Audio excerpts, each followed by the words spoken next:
Please welcome Gil Preuss, CEO of the Jewish Federation of Greater Washington.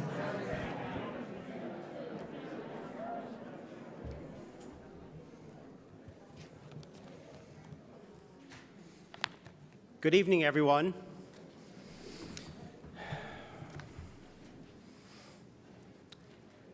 It is truly my honor to welcome you to the first ever and most remarkable Cornerstone event.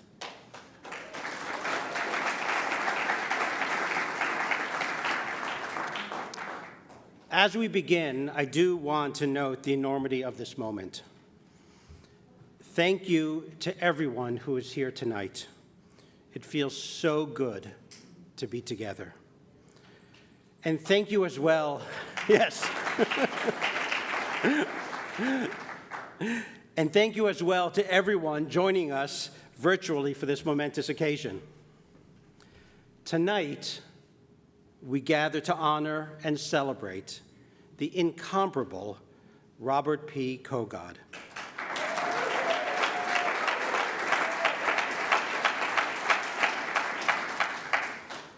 Who literally and figuratively built this community and this city.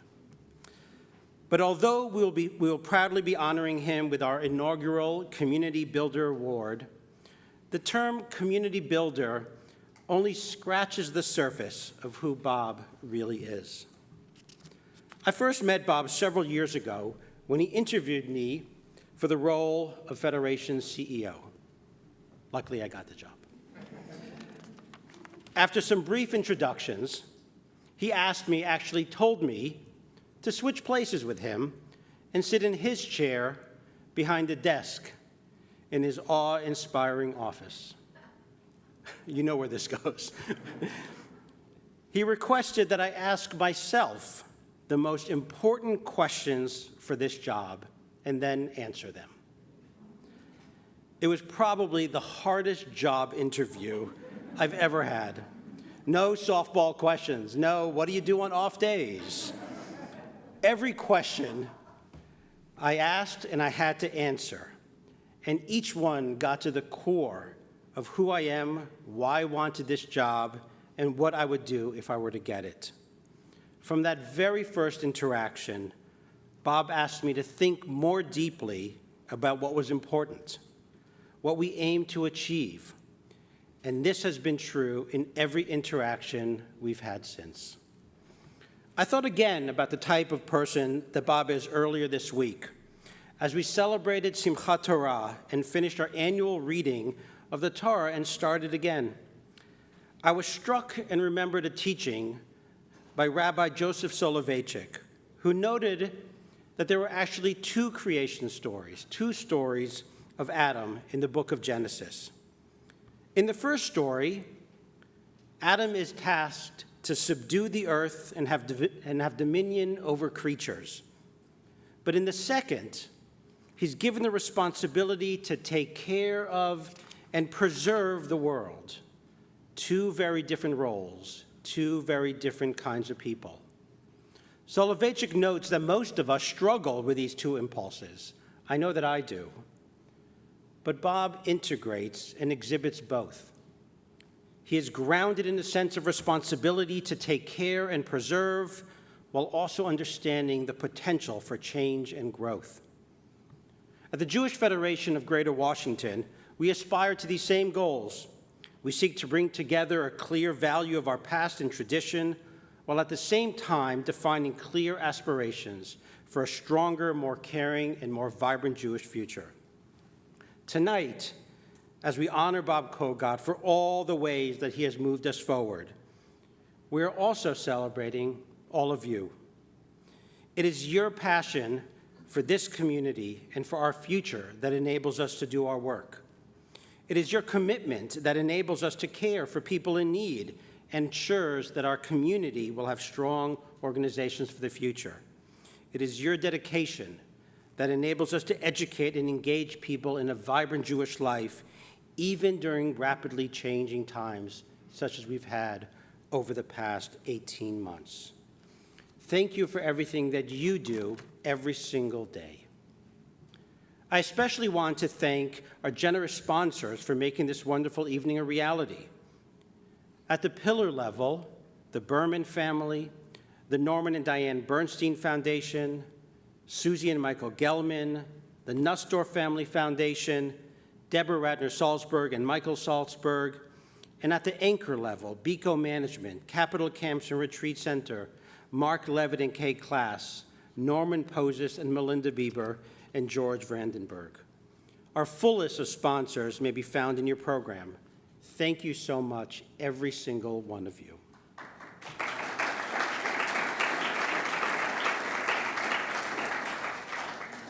Of course, as we all know, there is so much more to do. Over the past 18 months, we have seen so many changes to our community and Jewish life locally and around the world. As the pandemic continues, we have faced new challenges that must be addressed constantly.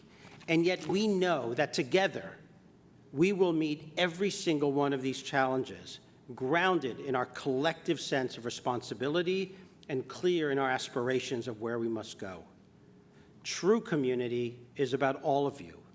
It is about the many leaders. It's about many generations coming together and staying true to our values that connect us and drive us to the future. So whether you're joining us tonight in person or via our live stream, I cannot thank you enough for all that you've already done and for your commitment to making the Federation and this community a more vibrant place for the long term. And finally, I just want to say thank you to all of those people who worked so hard to make this evening a reality. First, I want to thank our Federation professional team, a truly incredible group of people. Second, I'd like to thank the phenomenal Cornerstone co-chairs who have been true partners, who never once thought that this was going to be an easy task to prepare for what was going to be an event 18 months ago, but who saw this from beginning to its end. Mitchell Scheer, Deborah Radner Salzberg, and Gary Berman, your vision and leadership have truly made this evening to remember. Thank you.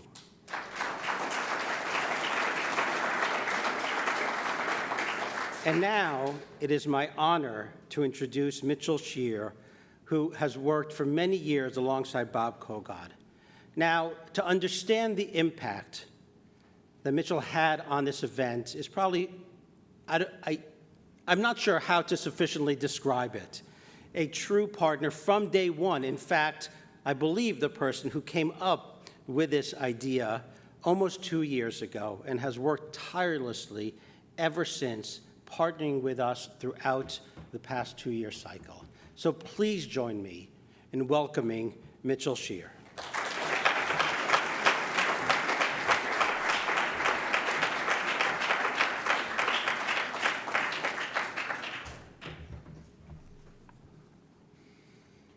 Thanks, everybody. I'd like to start off on behalf of the tonight's co-chairs. I'd like to thank Bob Kogod for allowing us to shine a light on him this evening. Thank you, Bob.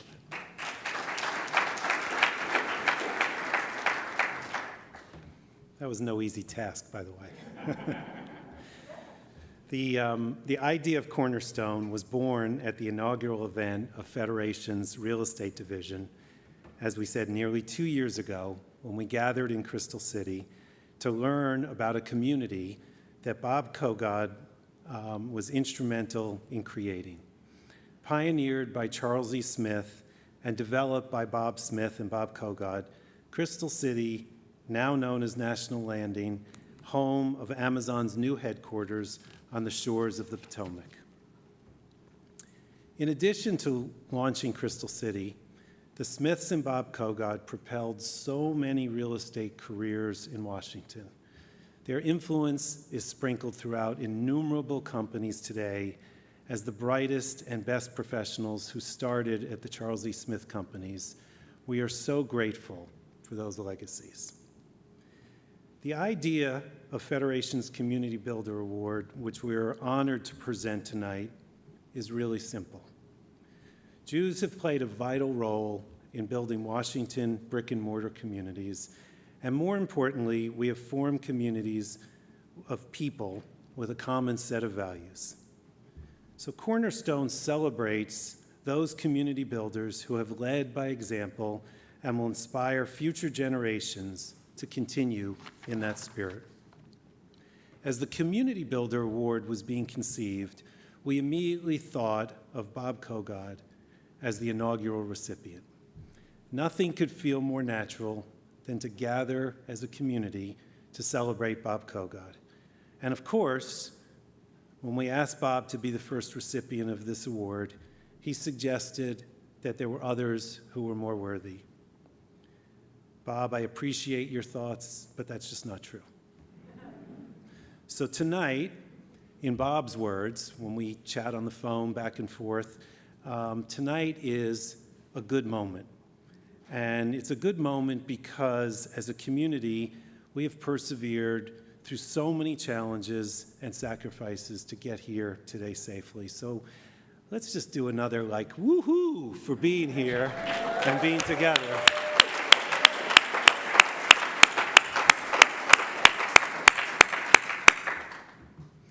And then, as Gil said, the Federation staff has done a Herculean job as we've had to pivot back and forth, dates, times, places, everything to make this happen. So let's give them a big round of applause as well.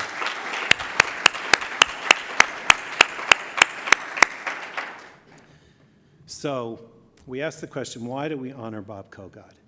Bob is a true connector who has cultivated a lifetime of communities and built environments throughout our region.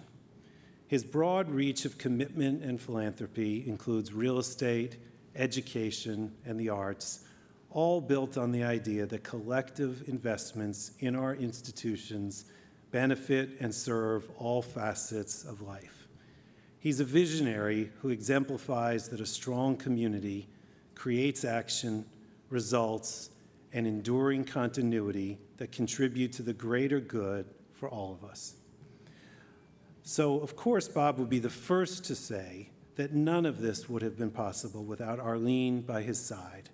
Arlene and Bob have truly been lifelong partners with 65 years of marriage and are still going strong.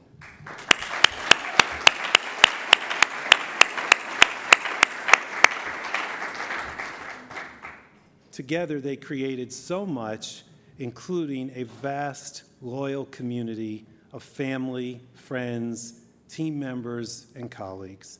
Many of their family and friends are here tonight, and we are delighted to welcome all of you.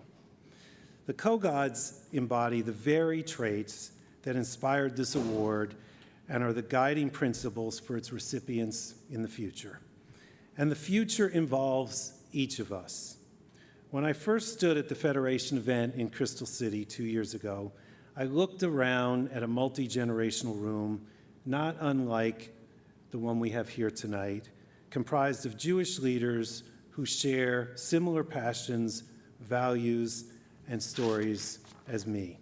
I was inspired then, and as I hope you are now, to not just participate in such a room, but to roll your sleeves up and continue to create more such opportunities to bring together like-minded community builders who have the ability to shape the trajectory of our Jewish community. That is why I am so proud that as part of this celebration, we had an ambitious goal to support the Federation's anti-poverty efforts for those in need. I'm pleased to announce that we've raised more than $1,250,000,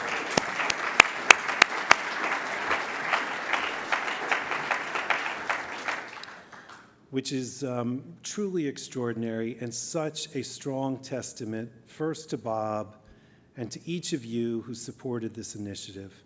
These funds will ensure that as our community continues to rebuild out of COVID, we are also continuing to ensure that we are caring for the most vulnerable around us.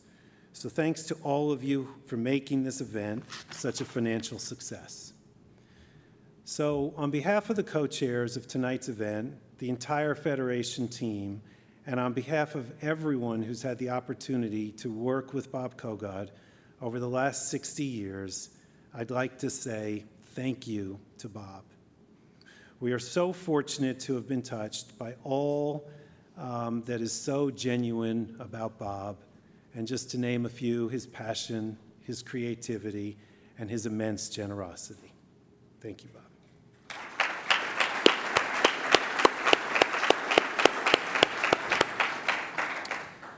I'm now proud to introduce our video tribute to Bob Kogod for a closer look at just some of the many ways Bob has made an incredible impact on the community.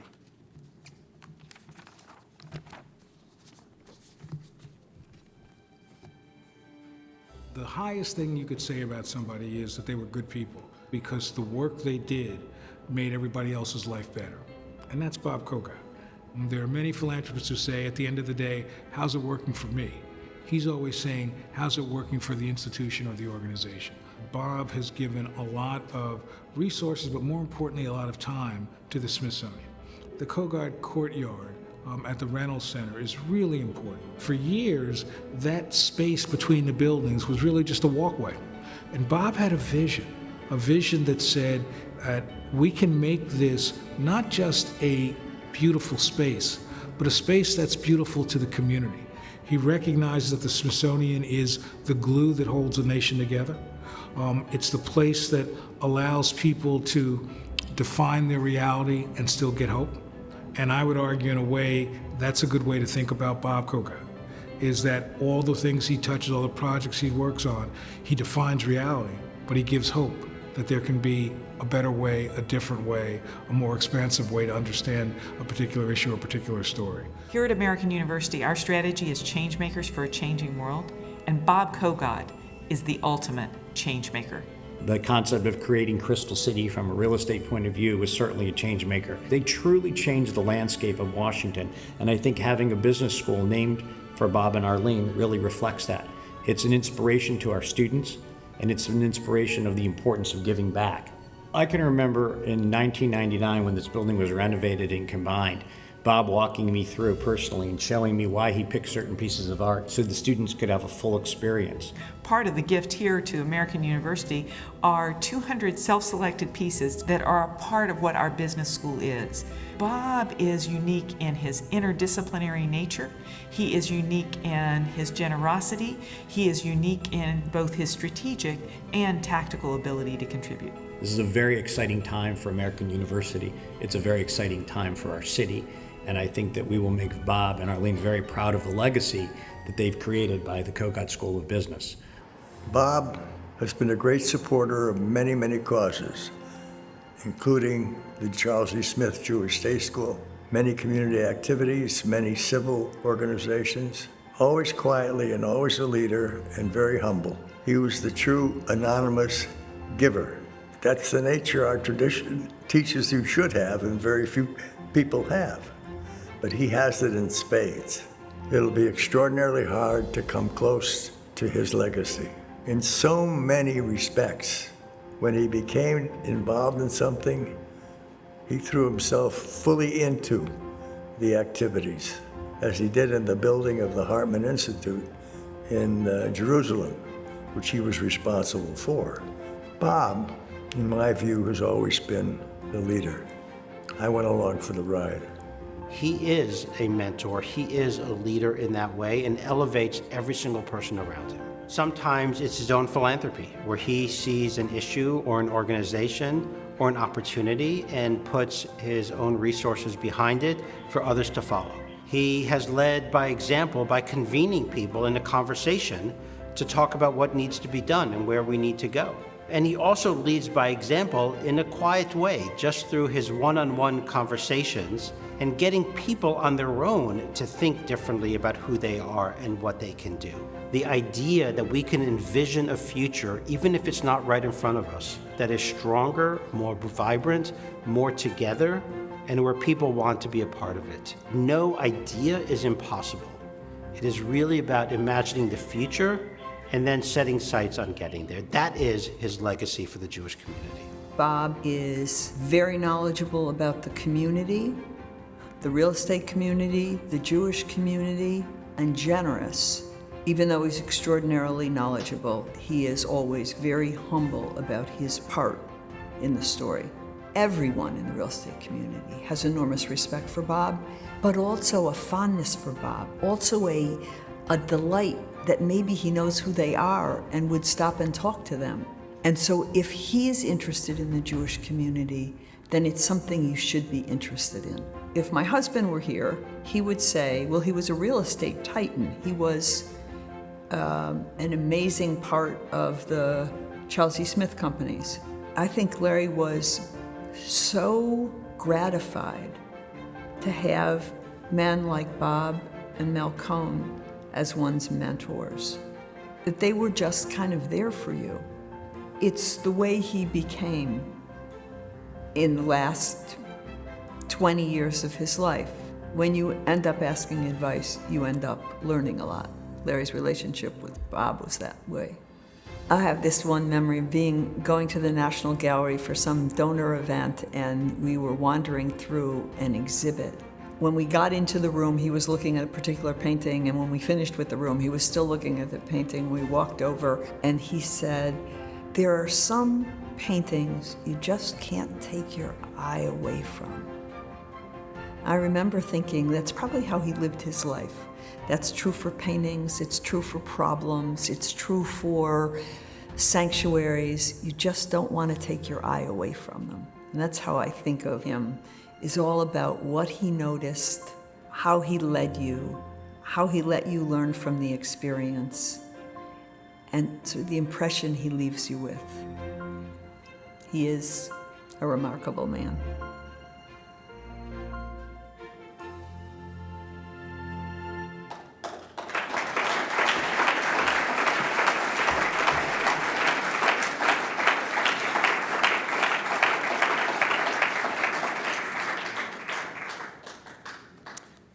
I hope you all enjoyed that very fitting tribute. It's now my pleasure to introduce my good friend, Stephen Roth, Chairman and CEO of Vornado Realty Trust. For many years, Bob was a vital and trusted member of the Vornado board and became a close friend and confidant of Steve's. Ladies and gentlemen, please welcome Steve Roth.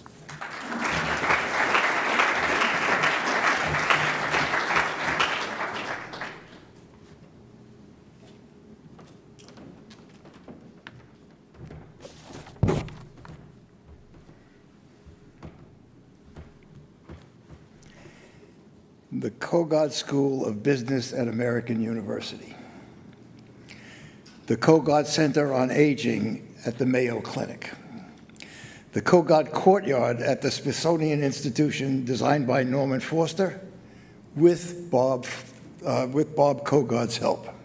Bob loves great architecture. You have seen an image of this grand space in the video a few minutes ago. The Kogod Cradle for American Theater, a wonderful new venue at Arena Stage, designed by Bing Tom, again with Bob Kogod's help. The Kogod Investigative Research Labs and Department of Psychiatry, Kogod professorships in mood disorders at Johns Hopkins.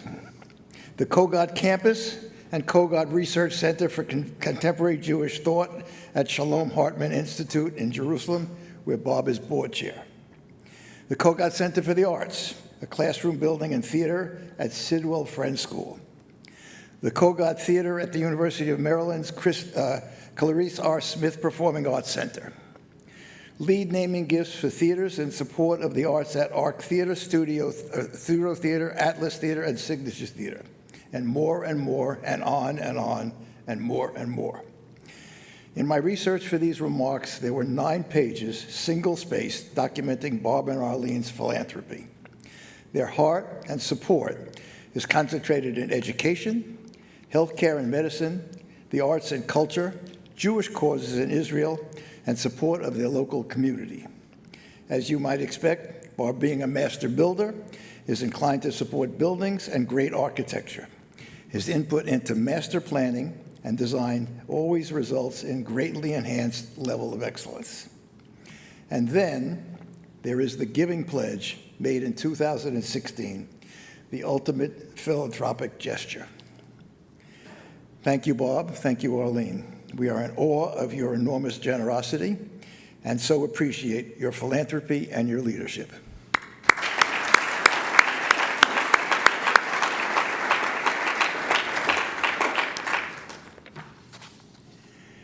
Bob was born in 1931. You can do the math. He grew up right here in Washington and received his undergraduate degree and in 2000 an honorary Doctor of Laws from American University. He is an educated man who continues to learn and grow and change every year. He is self-made. In 1959, Bob joined Father Charles and Brother Bob at Charles E. Smith Companies. Note that I do not use the term father-in-law or brother-in-law. This was a family business, a partnership of equals.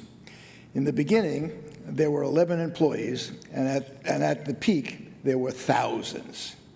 Bob and Bob were relentless growers. Their energy and drive created both the largest apartment business and the largest office business in the Washington region.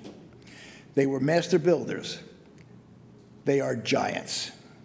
To give you an idea of the scale, their relentless energy and drive produced over 22,000 apartment units in 56 buildings in the Washington region, and another 12,000 units in Chicago, Boston, and Florida. And as if that wasn't enough, 15 million square feet in 51 office buildings. Amazing, truly amazing. And remember, all of this success fueled Bob and Arlene's incredible generosity and philanthropy. There were times when I was across the table from Bob. I was buying and he was selling. As you would expect, he was tough, but fair. Tough, but fair. I remember saying to him, "Why are you being so tough? You're only going to give the money away." He responded with a twinkle, "So I can give away more of your money."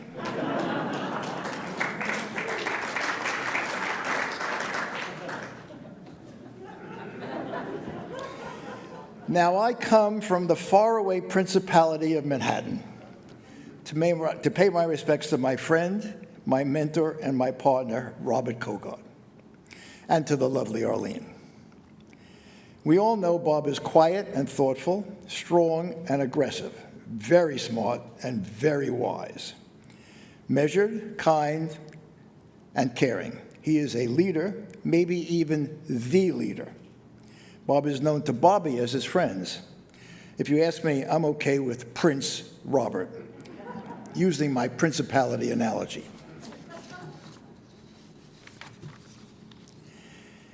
Bob was a trustee of Renato from 2002 to 2019, so I guess it's accurate to say that I worked for Bob. He was my boss. How did all this happen? Bob is a meticulous planner, and 20 years ago, the family business, now an empire, went through a succession planning process. The apartment business was merged, tax-free of course, with the public Archstone to become Archstone Smith. In 2002, the office business was merged with My Venato, tax-free again, of course. We acquired 13 million square feet and 54 buildings. We thought we got them all, but we didn't. Each year, another 3 or 4 buildings, great buildings, appeared, sort of a bottomless pit of value. The largest concentration of assets, sort of the crown jewel, was Crystal City. The Bobs had the vision to acquire Crystal City 50 years ago, when Crystal City was across the river, literally on the wrong side of the tracks, a dump of junkyards and derelict buildings. But the Bobs realized it was only a drive and a 5-iron from the nation's capital. Drive and a 5-iron, you get it? Their business format was simple. Charles E. Smith Companies were the developer. RF&P Railroad leased the land to the venture, and investors contributed the capital. 3 parts, all equal, 3 equal parts. I dare say many of our community of a certain age have benefited greatly from investing with Bob. In 2015, I made the decision to separate our New York business from our Washington business, and that both would be better served as separate companies with their own management teams. Bob, of course, played a leading role in this strategy and that decision-making process. Now the fun began. I decided that our to-be-separated Washington business needed to combine with the best local developer, and that, of course, being JBG. Parenthetically, Mr. J, Mr. B, and Mr. G were all contemporaries of Bob's. They were all friends, but they had long since retired. I picked up the phone and I called then JBG's senior partner, Michael Glosserman, with the simple question, do you want to sell your business to me? Now, 99% would say quickly, no, and hang up the phone. Michael said, let's talk. That started round one of negotiations, which after months of wrangling, resulted in a no-deal stalemate. Now, I shouldn't tell this story, but I will. As I related the ins and outs of those negotiations in our boardroom, and that the JBG whippersnappers were trying to push us around, somebody in our boardroom, maybe Bob, maybe not, said, wait a minute, who are the billionaires? And that was that. A couple of years later, after some twists and turns, the merger was done. In recognition of the assets and talent contributed by both parties and the legacy of both, the company would be named JBG Smith. That name was critically important to Bob and to me and to everyone. Prince Bob was involved in every twist and every turn, every conversation, every day in this deal. His contributions and guidance were immeasurable. After all, we were passing Bob's life's work to a new generation. I'm sure everybody in the room knows that our land in Crystal City, now branded National Landing, is the home of Amazon HQ2, which we expect to eventually grow to as many as 50,000 employees, 50,000. That could not have happened without the contribution of our Crystal City land, the same land that the Bobs acquired 50 years ago. What vision? 50 years ago, what vision? Augmented by the contiguous 15-acre site that was acquired during Mitchell Scheer's tenure. Shout out to Mitchell and thank you to Mitchell. And it couldn't have happened without the brilliance of JBG Smith CEO Matt Kelly and his management team. Shout out to Matt as well. Now, I don't give stock tips, but Bob Kogod and Steve Roth are both very large shareholders of JBG Smith.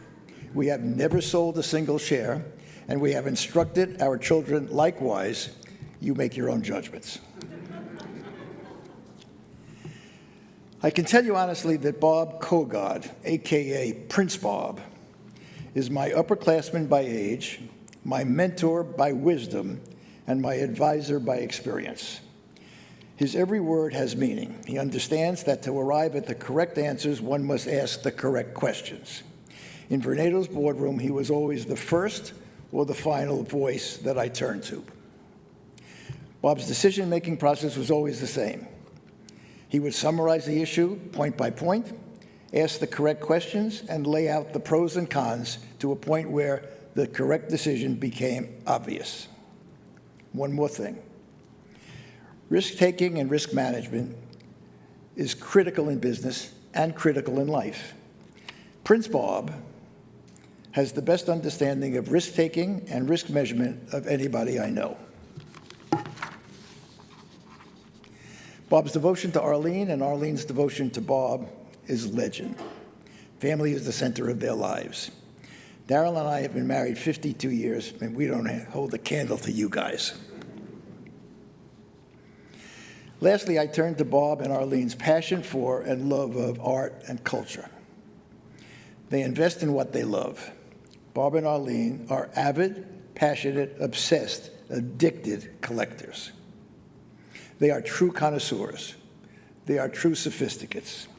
Their taste, vision, and pursuit of excellence has resulted in an extraordinary collection of pictures and decorative arts that is world-renowned. Bob and Arlene are not interested in the current fad or fashion in art. They research and study everything. Their specialty, so to speak, is to invest early in the artist whom they expect will become great, kind of like venture capital investing. And boy, has it worked. They were early with Stuart Davis. I still love that picture in your hall. the predecessor of pop art, and they were early with de Kooning, and after all, de Kooning is de Kooning. Some of their pictures have appreciated to be as valuable as some of their buildings. Much of their material is in their magnificent home on Embassy Row. If you can wrangle an invite to see their collection, jump at the chance. One last story. I was having dinner in New York with Bob and Arlene some years ago during the November auction week. As small talk, I mentioned that there was a Clifford Still in Christie's auction that estimated $8 million that went for $21 million. The numbers are a little crude, but it's okay. Clifford Still was a weird duck, a brilliant painter who almost never sold anything, so his paintings were, and still are, scarce as hen's teeth. Bob said, "I have a better one." I responded the only way I could, "Bob, you're starting to piss me off." Bob, Bobby, Prince Robert, we thank you, we admire you, we salute you.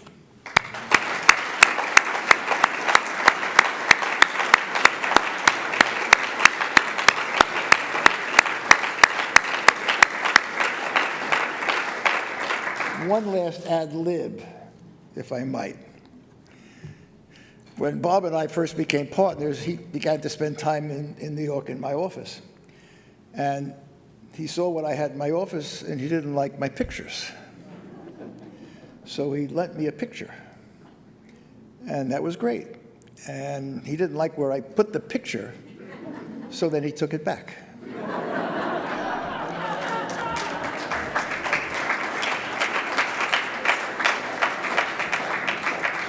To tell us firsthand about the impact of Bob's philanthropy, please welcome Ariella Ball.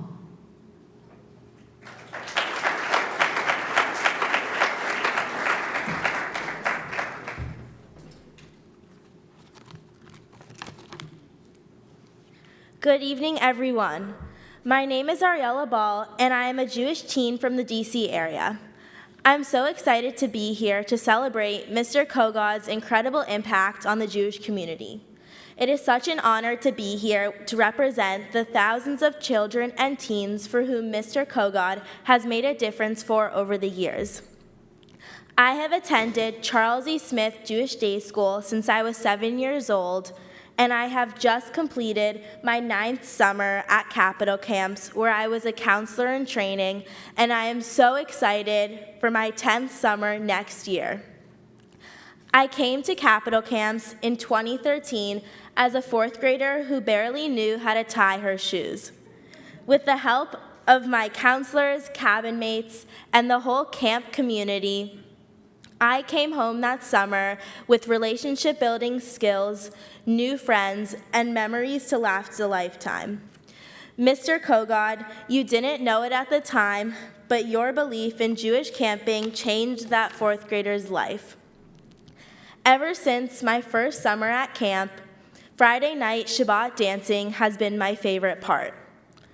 Every Friday night after dinner, the whole camp comes together to celebrate the end of the week with Israeli dancing and Shabbat songs. It truly is when I feel most fulfilled and connected to Judaism, and I know that my experience would not have been possible without people like Mr. Kogod who have believed in the power of Jewish summer camp. This summer, I worked with 3rd and 4th graders, meaning that it was now my responsibility to pass my love for Shabbat dancing onto the next generation. Every Friday night, I would run through clumps of dancing teens to find my campers and dance with them. Seeing my campers smiling and dancing was truly the most rewarding feeling that I could ever have. Being able to receive a Jewish summer camp experience and day school education is so meaningful to me because both of my parents grew up in small Jewish communities without a similar support network to the one that I have today. My mom was one of 6 Jews in her school of 3,000, and my dad was one of 20 in his. The opportunities I've had to attend capital camps and the Charles E. Smith Jewish Day School have strengthened my Jewish identity to be a major part of who I am. I feel as though I am creating a path for my children to be the next leaders of the Jewish community, just like I was guided here today. Every JDS student and every Capital Camps camper has their own personal Jewish camp journey because of people like Mr. Kogod. Yet, what is so special is that while Mr. Kogod and I are in different generations, we are directly connected to one another through our shared love and passion for the Jewish community. We both believe that experiences like Jewish Day School and Jewish Summer Camp nurture a Jewish community for generations to come. I want to thank the Jewish Federation for inviting me to share my story this evening, and to all of you for being here tonight. The future of our Jewish community is dependent on all of us, so thank you.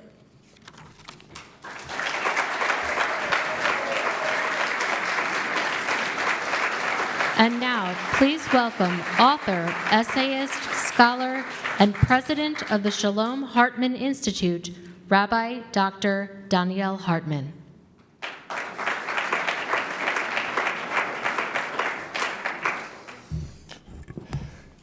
Hi. Good evening, everyone. It's a total joy to be here tonight and to be able to share this with you. I want to share with you 3 things I learned from Bob. We know each other over 40 years. And I remember at a Shabbat lunch, Bob, you started to talk about yourself. And you said, I am a Jew, I'm an American, and I'm a Washingtonian. I looked at you and thought you were crazy. I never heard anybody talking that way. I was a Jerusalem Jew. What do you mean? I heard you're a Jew, Jewish American, a Jew, a Washingtonian, an American. 40 years ago, I had no idea what you were talking about. I had no idea what emotions you were trying to express. You see, for most of Jewish history, being Jewish was a singular identity. That was the only lens you had. That's what anti-Semitism did. It made us singular Jews. We couldn't be Frenchmen. For a while we tried.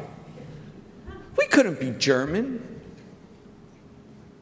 And when we tried, someone reminded us really quickly, what do you think you are?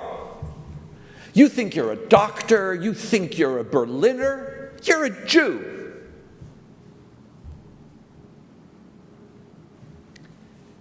Judaism was the only lens through which we looked at the world and the only lens through which we saw ourselves. Now, while anti-Semitism caused Jews to suffer, it also created a very strong identity because there was nowhere else to go. Judaism could be mediocre. You didn't even have to like being Jewish. You were stuck being Jewish. You couldn't even imagine not being Jewish. Growing up in Israel, my dominant consciousness, living in the homeland of the Jewish people, I'm a Jew, and then all of a sudden this person is sitting at the table and calling himself a Washingtonian. I had no idea. But that idea, about 20 years before it became central to American Jewish discourse, was the idea that Jews today no longer have singular identities. We have complex identities. We have multiple identities.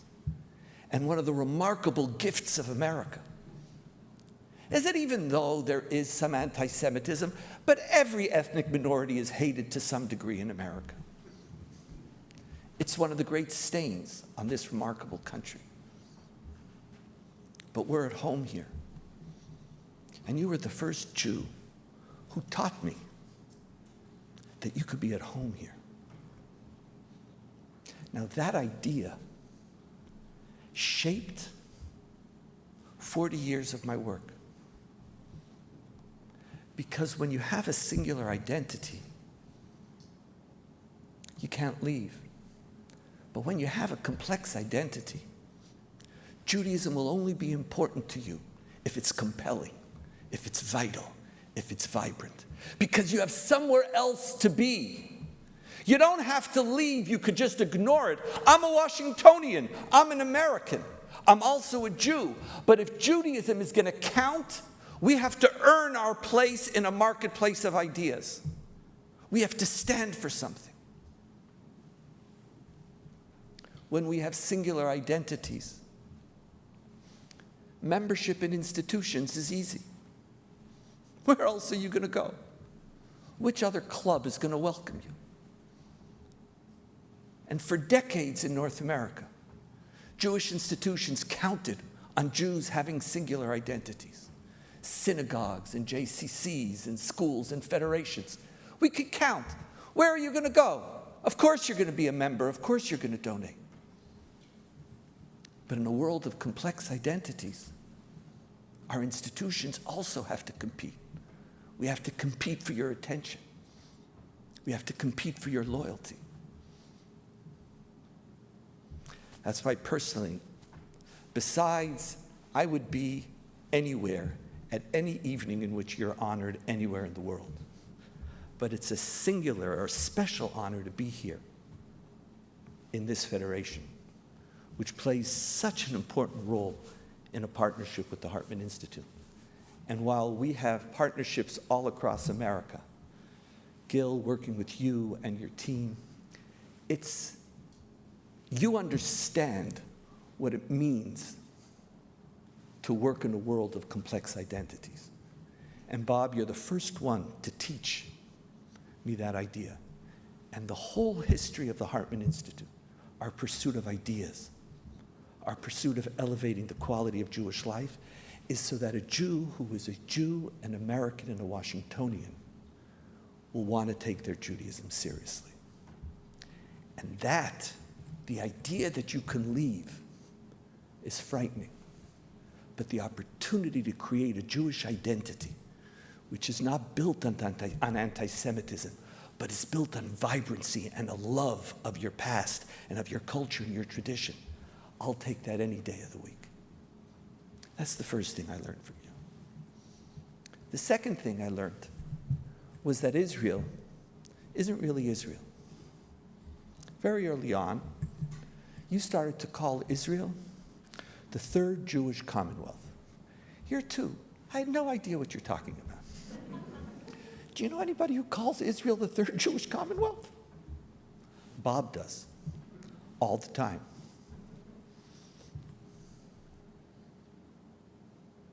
What's the difference between Israel and the Third Jewish Commonwealth? You see, the first two Jewish commonwealths were destroyed. And Bob, when you speak about the Third Jewish Commonwealth, you're not speaking merely about Israel, you're speaking about history. You're speaking about this is a moment. We lost the first two. The third is not a gift. It's not a joy. It's a responsibility. And when you speak about the Third Jewish Commonwealth, and when you speak about Israel, you speak about your personal responsibility that we get it right. I haven't slept a quiet sleep in over 20 years because I'm worried about the Third Jewish Commonwealth. 20 years. The only time I sleep is when I travel and take a sleeping pill. I love El Al. So I'm sleeping the whole time. But you taught me to think about Jewish history and our responsibility to Jewish history. You're remarkably modest, but you think in terms of Jewish history and what we have to do to make sure that we get it right. Because we live in the most remarkable time in Jewish history. But what it will mean and what we're going to do about it is up to us. And so when I live in Israel today, I'm living in the Third Jewish Commonwealth. And that changes everything. And the last thing I learned from you is what friendship means. When I first met you over 40 years ago, I wouldn't call you my friend. I'd call you Mr. Kogod. I was scared of you. You were scary. I was 20-something.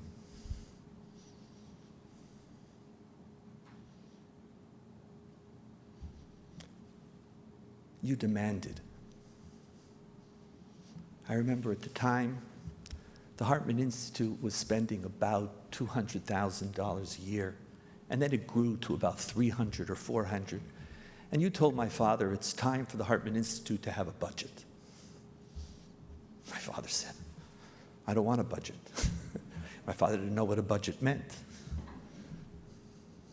He lived in overdraft most of his life. He said, David, the Hartman Institute is playing a critical role in the Third Jewish Commonwealth. It's time that you have a budget. So my father did what he often did when he encountered such moments. And he said, Danielle, we need a budget. And he thrust me into conversations with you. Like, what did I know? I had just come out of the army. I was studying philosophy. And now I had to start working on a budget with Bob Kogod. Good luck. But that's what I learned, what friendship means. Friendship demands.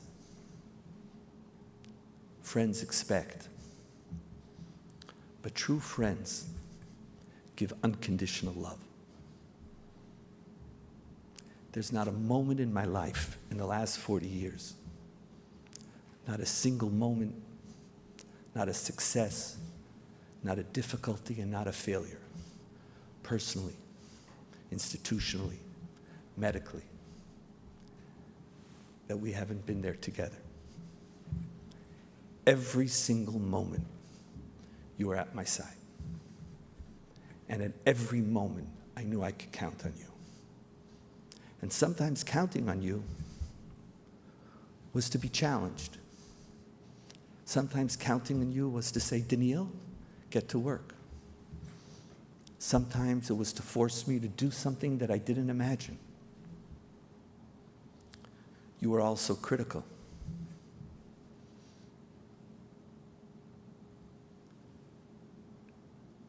But you never, ever made your loyalty or your love conditional. Do you know what it's like as a 20-year-old to be thrust into a position where you are challenged to grow, but failure is not a problem because you were with me and we learned. And we went from 300, what is it now, to $35 million a year. We've grown. You taught me. But you didn't just teach me how to run a budget or how to run an institution. You taught me what it means to be there for somebody. I can't imagine my life without you. To be here is an honor, but to be here is a joy. To say thank you to a person who I truly love. Thank you.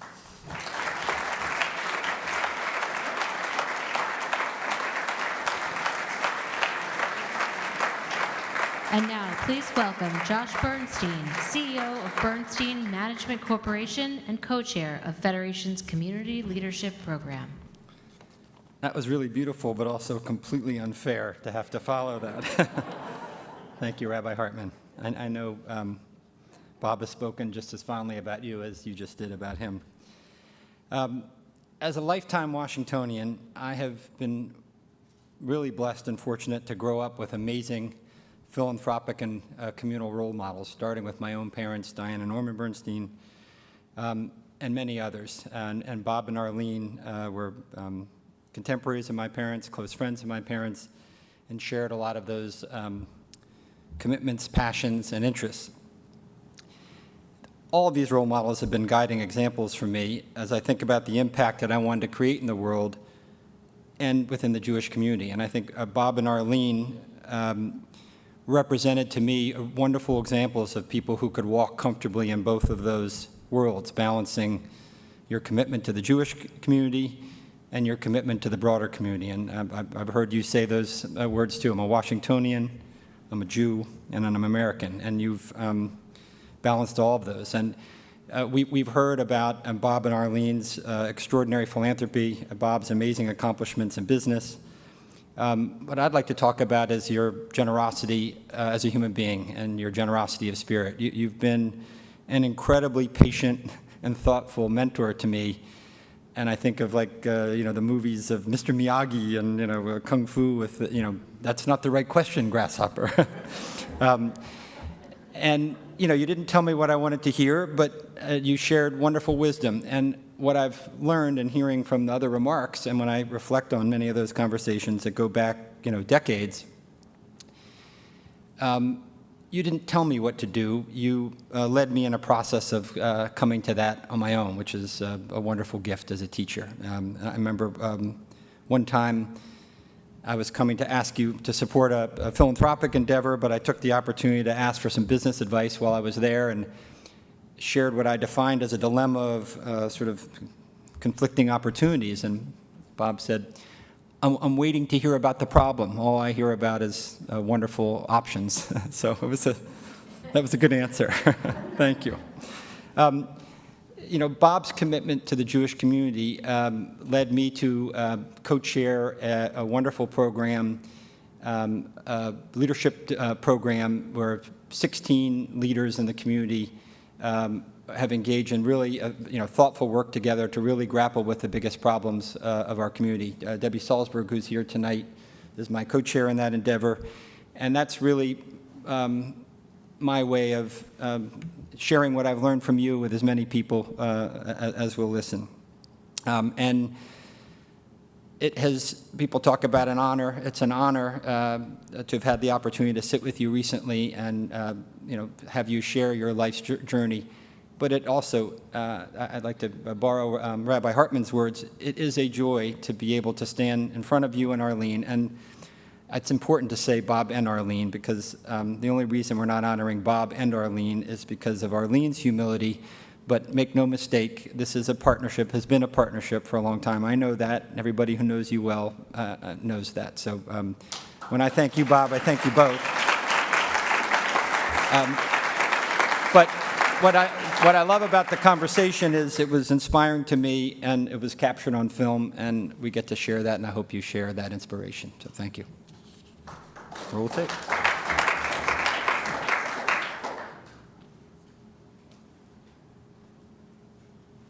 Okay, here's a good one. This is Arlene and I with Charles E. Smith and Leah Smith. So these are Arlene's parents, and he's the founder of the Charles E. Smith Companies, and a very wonderful human being. And here's us at that's a good picture. Okay, here's an early picture of the group. Arlene and Bob and children, Leslie, Lauren, and Stuart. I don't know if I have a date on this, I don't, but it was more than a couple of weeks ago. So Bob, I think many people who are inspired by you and what you and Arlene have built think of you as a very wealthy benefactor.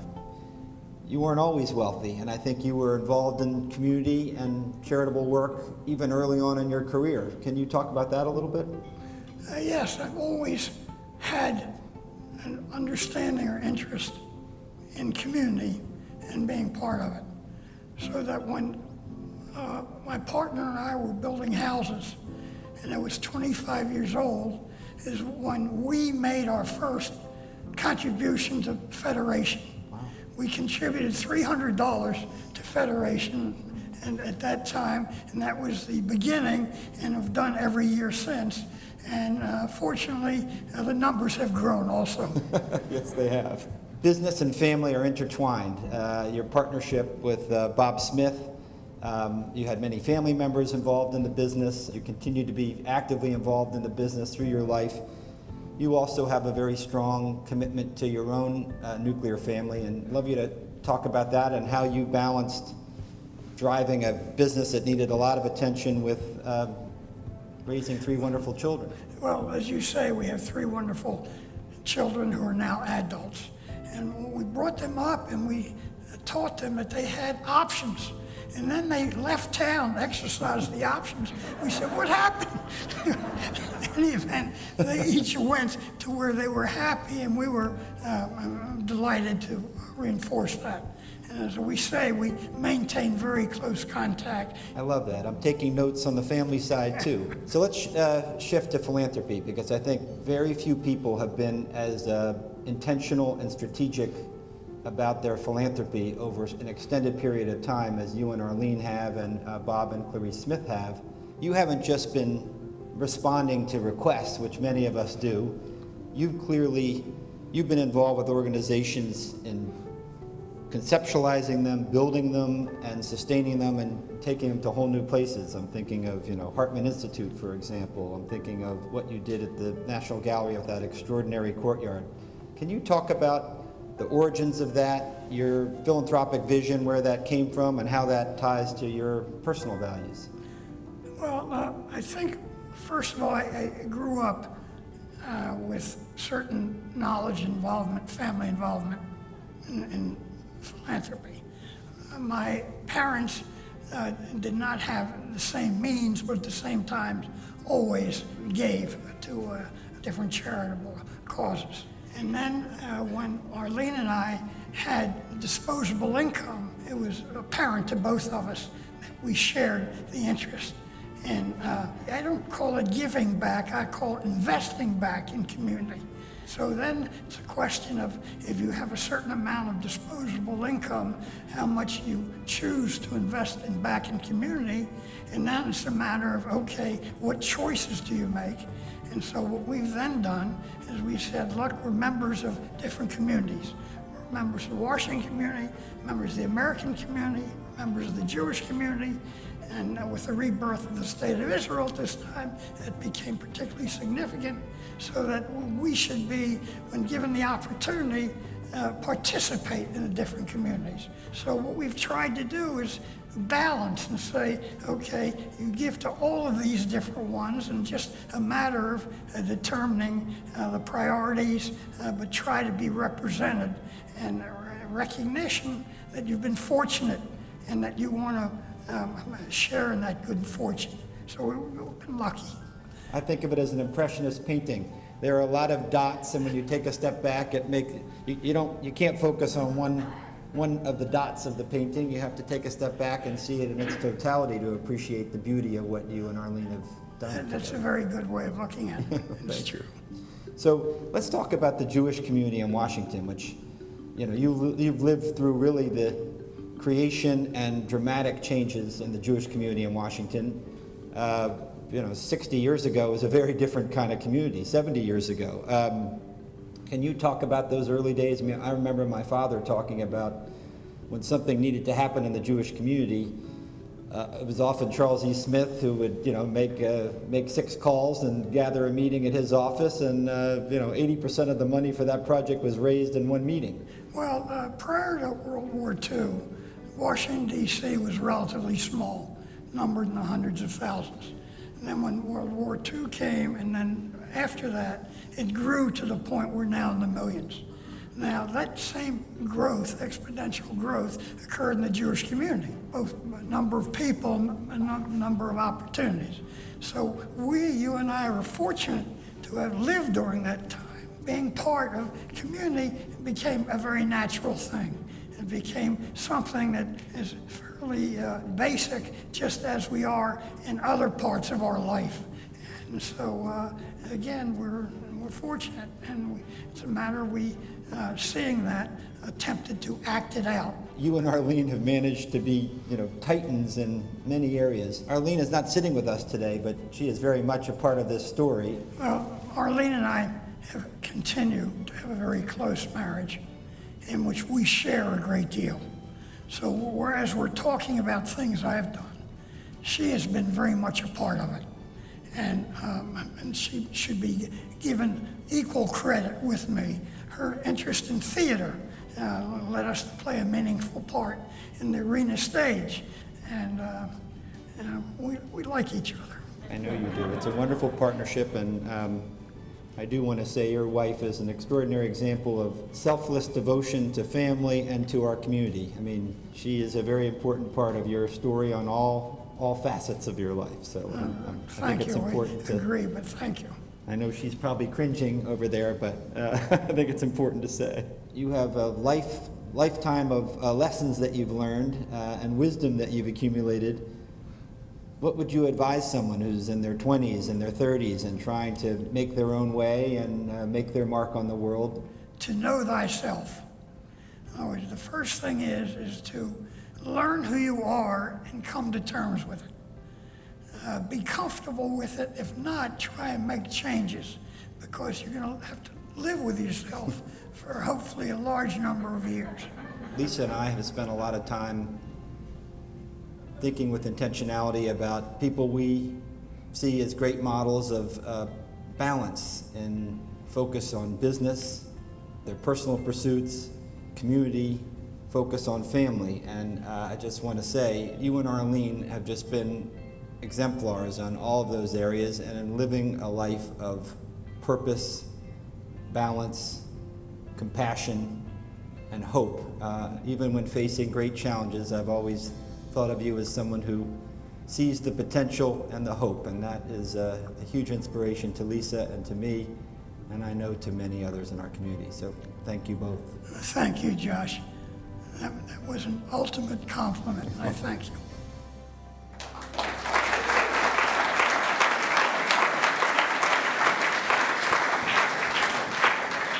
And now, to present Federation's inaugural Community Builder Award, please welcome our Cornerstone co-chairs, Gary Berman, Deborah Ratner-Salzberg, and Mitchell Scheer.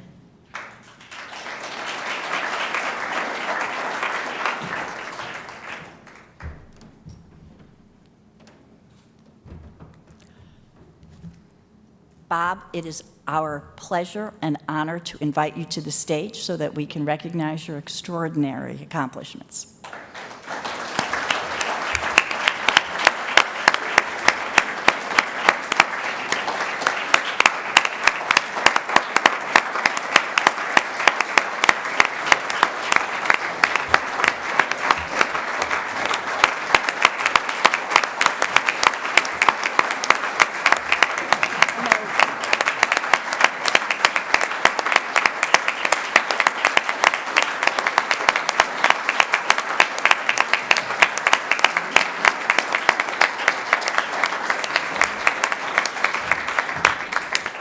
So, Bob, you have inspired me in every step of my journey since I've come to Washington. And I have to tell you, even sitting there with everything that happened tonight was no exception. I am still inspired.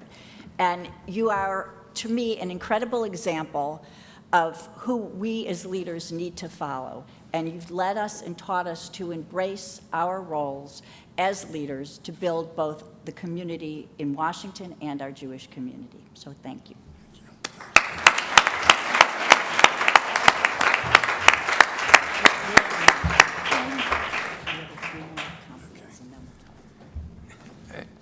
I have to go off script.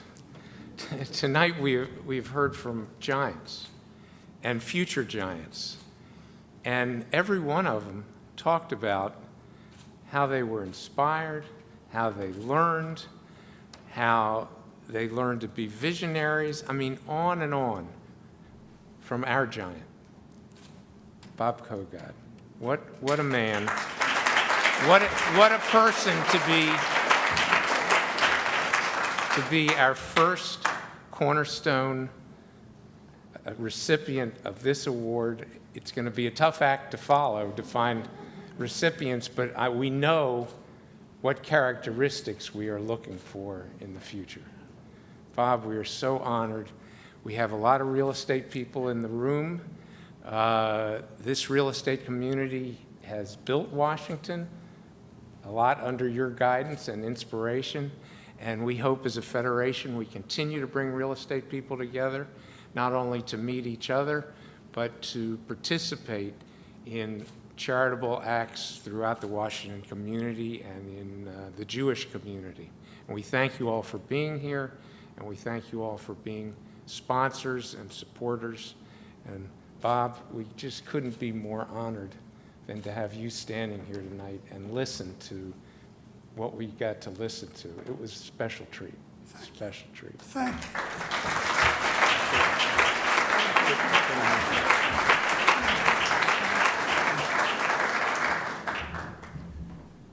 I just want to say that how proud I am to be part of this community. We've seen and heard a lot tonight, and there's so many heroes in our city who have built wonderful institutions over great periods of time and have been examples for future generations.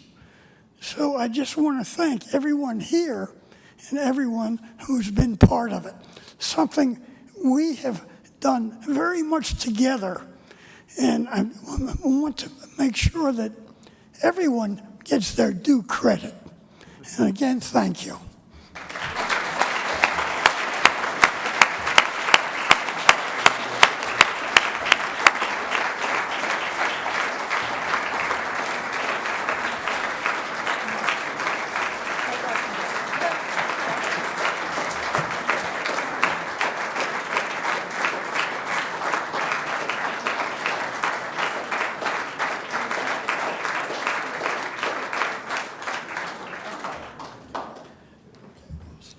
Bob, thank you for all of your leadership, for allowing us to recognize you.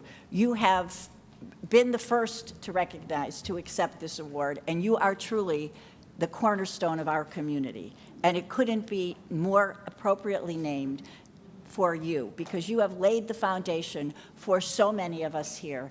And we are a multi-generational event, and because you have helped so many of us already and inspired so many of us, and you have now inspired the next generation of leaders to come, and we heard that this evening. So thank you for all of your work, and Mazel Tov. Mazel Tov.